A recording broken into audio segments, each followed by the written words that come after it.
चचा एक private company में काम करते और आधी रात को ही घर आते और कभी तो वो वहीं पर ठहर जाते और चची बेचारी ऐसे ही गुजारा करती।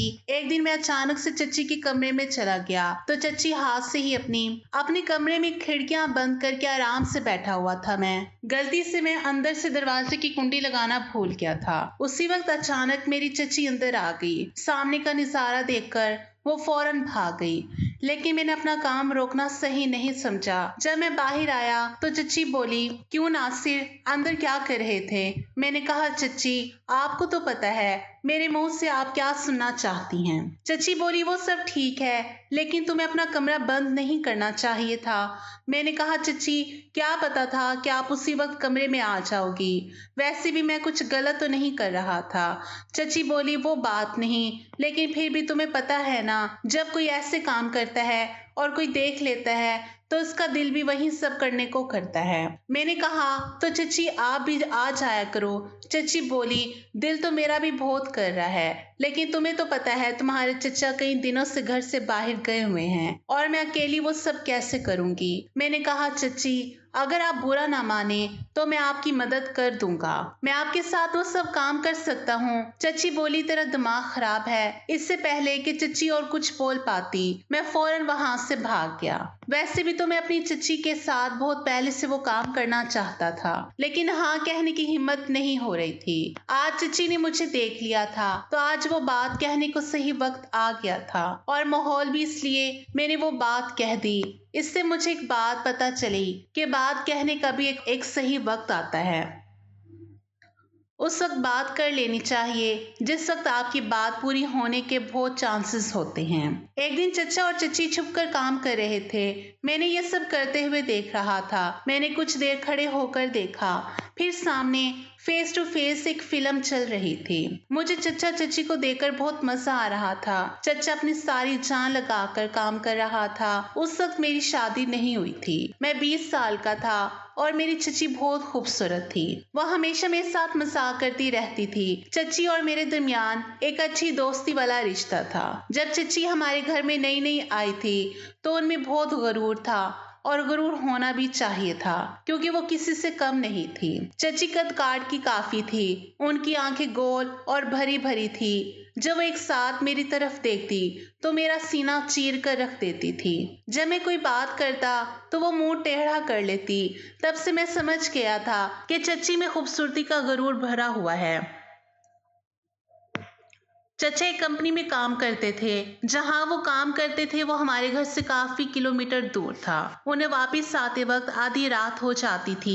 कभी कभी तो वो घर वापस ही नहीं आते थे, वो वहीं रुक जाते थे और वहीं रहने का इंतजाम कर रहे थे, क्योंकि घर रोजाना आना जाना बहुत दूर पड़ जाता था। जब चचा वापस नहीं आते थे तो चची अपने कमरे में अकेली रहती थी। मैंने चची को कई बार अकेली देखा था और उन्हें देखकर मैंने भी महसूस किया था कि मेरे चचा आधी रात को घर आते हैं, कभी काम करते हैं और कभी नहीं। जितनी चची को प्यार की जरूरत थी चचा उतना नहीं देते थे। मुझे पूरी तरह समझ आ चुका था कि चचा चची को प्यार नहीं दे पा रहे थे। एक दिन सुबह मैंने देखा कि चची बहुत उदास लग रही हैं। मैंने पूछा, चची क्या हुआ, आप उदास लग रही हैं? चची बोली, मेरी तबीयत ठीक नहीं लग रही। मैंने फौरन मेडिकल स्टोर से दवा लाकर दी। दवा खाकर चची अपने कमरे में चली गई। थोड़ी देर बाद मैंने उनका हाल जानने के लिए कमरे में जाकर देखा तो उन्हें तेज बुखार था। मैंने कहा, चची चचा आज घर नहीं आएंगे? चची बोली, वो दफ्तर के काम के लिए कुछ दिनों के लिए बाहर गए हुए हैं। मैंने कहा, अब क्या करूं? चची की तबीयत तो बिगड़ती जा रही है। तब मुझे अपने दोस्त का ख्याल आया जिसके वालिद डॉक्टर थे। मैंने फौरन उसको फोन किया और कहा, तुम्हें एक काम करना है। वो बोला, हाँ बताओ। मैंने कहा, जल्दी से अपने वालिद साहब को मेरे घर भेज दो, मेरी चची की तबीयत बहुत खराब है। वो बोला, ठीक है, मैं अभी भेज देता हूँ। थोड़ी देर बाद उसके वालिद आ गए। उन्होंने चची को इंजेक्शन लगाया और कुछ दवाइयाँ लिख दी। तकरीबन 1 घंटे बाद चची को आराम मिल गया। सुबह जब मैं बाहर जा रहा था तो चची ने आवाज दी, नासिर जरा मेरे पास आओ। मैं उनके पास गया तो चची बोली, मुझे माफ कर दो। मैंने पूछा, किस बात के लिए? चची बोली, जब से मैं इस घर में आई हूँ एक बार भी तुमसे सीधे मुंह बात नहीं की और तुम मेरा कितना ख्याल रखते हो ये कल मुझे पता चला। जब मेरी तबीयत खराब थी। मैंने कहा, हाँ हाँ चची, कोई बात नहीं, मैं तो तुम्हें अपनी चची ही समझता हूँ। फिर मैंने सोचा कि चची को अपने दिल की बात कह दूं, यही सही मौका है। लेकिन मैंने सोचा कि अभी बात करना बेवकूफ़ी होगी, क्योंकि चची अभी मेरे साथ बातचीत शुरू कर रही है। अगर मैं अभी सब कुछ कह दूंगा तो बहुत जल्दबाजी होगी और चची भी तैयार नहीं होंगी। इसलिए पहले चची का साथ और प्यार बढ़ाना होगा। इसके बाद चची और मेरे दरमियान एक अच्छी दोस्ती होगी। चची की हर बात मानता, जो काम कहती फौरन कर देता। चची अब मुझ पर ज्यादा तवज्जो देने लगी थी। एक दिन चची ने कहा, नासिर, तुम्हारे चचा तो कभी कभी घर आते हैं, तुम रात को मेरे कमरे में आया करो, हम बातें किया करेंगे या इकट्ठे फिल्म देख लिया करेंगे। अकेले में मेरे कमरे में जी नहीं लगता। मैंने दिल में सोचा, चची मुझे इशारा दे रही हैं, अब बात करना और भी आसान हो गया। जब मैं चची के कमरे में गया तो वो घर के कामों में मसरूफ थी। चची को देखकर मेरा दिल मचलने लगा। मैंने मोबाइल पर फिल्म देखना शुरू कर दी। आवाज बहुत ऊंची थी और पूरे कमरे में गूंज रही थी। चची का मुंह दरवाजे की तरफ नहीं बल्कि टेढ़ा था, इसलिए बाहर से आने वाले का पता नहीं चल सकता था। मैं फिल्म देखने में मगन था कि अचानक चची ने घुंघूरा मारा। मैंने मुड़कर देखा तो चची पीछे खड़ी हंस रही थी।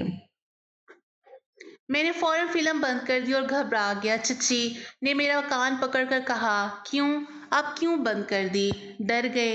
मैं हंसते हुए और घबराते हुए बोला, चची डर तो लगता है जब कोई ऐसे देखते हुए पकड़ ले। वो बोली, अच्छा, जब मेरे कमरे में फिल्म देख रहे थे तो डर नहीं लगा? चची क्या बताऊं, आपके कमरे में पता नहीं क्या, बस जब आना होता है तो दिल मचलने लगता है। मैंने चची का हाथ पकड़कर बेड पर बिठा लिया।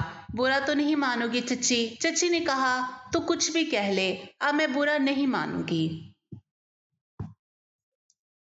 अगर मुझे बुरा माना होता तो जो तुमने हरकत की उससे देखकर मैं तुम्हें कमरे से बाहर निकाल देती। मैंने थोड़ी नजर झुका ली, फिर कहा, चची, जब तुम पहली बार इस घर में आई थी तब से तुम मुझे बहुत अच्छी लगती हो। चची बोली, अच्छा जी, तो फिर क्या करें? मैंने कहा, चची मैं तुम्हारे साथ एक बार। चची ने कहा, नासिर, ये कैसे हो सकता है? अगर ये बात तुम्हारे चचा को पता चल गई वो तो मुझे नहीं छोड़ेंगे। मैंने कहा, चची हम घर वालों की नजर से छुपकर काम करेंगे। चची बोली, नहीं, मैं तुम्हारे साथ वो सब नहीं करूंगी। मैंने कहा, चची मैं तुमसे वादा करता हूँ कि हमारे घर के तीसरे शख्स को नहीं पता चलेगा। चची बोली, पर नासिर मैं तो तुम्हारी चची हूँ। मैंने कहा, तो क्या हुआ, हम कुछ गलत नहीं करे। चची ने कहा, तू देख ले, चचा तो आधी रात को घर आता है थका हुआ, कभी कभी वो तुम्हें खुश करता है, कभी नहीं। मुझे चचा जी के बारे में सब पता है, बस तुम खुश रहने का दिखावा करती हो। चची का चेहरा उतर गया और मैं समझ गया कि ये सच है। चची बोली, हाँ नासिर, तुम सच कह रहे हो, बस वक्त गुजारना है, गुजर रहा है। मैं तुम्हारे चचा से बहुत खुश नहीं हूँ। तुम्हारे चचा बहाना बनाकर जल्दी सो जाता है। इतनी दूर से चलकर आया हूँ, अब मैं थक गया हूँ, अब मुझे नींद आ रही है। रोज रोज तो मैं इन्हें खुश करने के लिए जबरदस्ती नहीं कर सकती। उन्हें खुद सोचना चाहिए कि वो मेरा ख्याल रखें। वो तो तब प्यार करते हैं जब उनका मूड होता है, उन्हें मेरी कोई फिक्र नहीं। ये बातें सुनकर मैं चौंक गया। मैंने कहा, चची तभी तो मैं तुम्हारी इतनी फिक्र करता हूँ, तभी तो मैं कह रहा हूँ कि मैं तुम्हें खुश कर सकता हूँ। चची मैं तुम्हारे हर एहसास को समझता हूँ। तब चची ने मेरा हाथ पकड़कर दबाते हुए कहा। जब चची ने मेरा हाथ दबाया तो मुझे अंदाजा हो गया कि चची के अंदर कितनी तड़प है। चची बोली, अच्छा नासिर, तुम इतने एहसास समझते हो, कितने समझदार हो गए हो। मैंने तो कभी तुम्हारी तरफ ध्यान नहीं दिया। मैंने कहा, हाँ चची मैं तुम्हें पूरी तरह समझता हूँ। चची बोली, चल मैं सोच कर बताती हूँ, अब तुम अपने कमरे में जाओ। जिस तरह चची ने कमरे में भेजा वो मुझे पसंद नहीं आया। मेरा मूड खराब हो गया। मुझे लगा था कि अब कुछ नहीं हो सकता। अगले दिन सुबह नहाकर बाहर निकला तो चची भी आ गई। वो बोली, आज बड़ा हैंडसम लग रहा है मेरा नासिर। मैंने कुछ नहीं कहा और कमरे में चला गया। मैं चची से नाराज था। थोड़ी देर बाद चची मेरे कमरे में आई और बोली, क्या हुआ नासिर, तुम मुझसे नाराज हो गए हो? मैंने कहा, आप अपना काम से काम रखें, मैं आपसे बात नहीं करना चाहता। फिर मैं बाहर गया। शाम को जब घर वापस आया तो देखा चचा जी भी आ चुके हैं। मेरा मूड और भी खराब हो गया। मेरा ख्वाब अधूरा रह जाएगा। चचा ने मुझे देखकर कहा, नासिर कैसे हो? मैंने कहा, ठीक हूँ चचा। फिर मैं कमरे में चला गया। थोड़ी देर बाद चचा ने मुझे बुलाया और कहा, आओ नासिर खाना खा लो। हम बैठकर खाना खाने लगे। मैं चची की तरफ नजरें उठा रहा था। चची मुझे देखकर मुस्कुराने लगी और चुप रहने का इशारा करने लगी। चचा ने पहले खाना खा लिया और कमरे में चले गए। मैं आहिस्ता आहिस्ता खाना खा रहा था तो चची मेरे पास आई और बोली, क्या बात है नासिर, तुम मुझसे नाराज हो? मैंने कहा, हाँ। वो बोली, तो मेरी बात क्यों नहीं समझ रहा? ये गलत है। मैंने कहा, इसमें गलत क्या है? चाची बोली, तू अपने कमरे में जा, खाना खाकर सो जा। मैंने कहा, मैं सोऊंगा या जागूंगा, आपको इससे क्या? मैं आज रात छत पर ही बैठा रहूंगा, बिल्कुल नहीं सोऊंगा। ये कहकर मैं कमरे में चला गया। मैंने ठान ली थी, चाहे कुछ भी हो जाए, एक बार तो मैं अपना ख्वाब पूरा करके ही रहूंगा। जब सब सो गए तो मैंने कमरे का दरवाजा जोर से खोला ताकि चची को पता चल जाए कि मैं छत पर जा रहा हूँ। फिर मैं छत पर चला गया। वहां 2 मिनट बैठा ही था कि मुझे पायल की आवाज सुनाई दी। पीछे मुड़कर देखा तो चची छत पर आ रही थी। वो मेरे पास आकर बैठ गई और बोली, तू पागल हो गया है? इतनी रात को यहाँ छत पर क्या कर रहा है?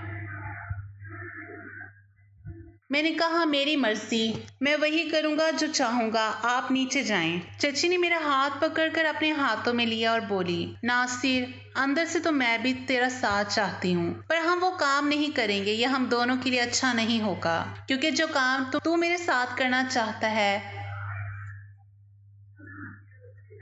वो तुम एक दिन जरूर करना, पर थोड़ा सब्र करो। मैंने चची की बात समझ ली। मैंने कहा, ठीक है। सुबह चचा ने कहा, नासिर, मेरी बात गौर से सुनो। मैंने कहा, हाँ हाँ बताएं। चचा बोला, मैं तुम दोनों को एक बात बताने आया हूँ। मैं अब दोबारा वापस नहीं आऊंगा। मैं कंपनी के काम से बाहर जा रहा हूँ। तकरीबन 3 माह बाद ही वापस आऊंगा। मैंने कहा, अच्छा चचा। फिर चचा बोले, हाँ, और अब इसके घर की जिम्मेदारी तेरी है, तो अपनी चची का भी ख्याल रखना। मैंने कहा, चचा जी, आप बेफिक्र हैं, मैं इस घर की जिम्मेदारी संभाल लूंगा। और रही बात चची की तो चची का मैं बहुत ख्याल रखूंगा। आप परेशान ना हो। चचा ने कहा, अब से 1 घंटे बाद मेरी ट्रेन है। फिर मैं चचा को स्टेशन छोड़ने गया।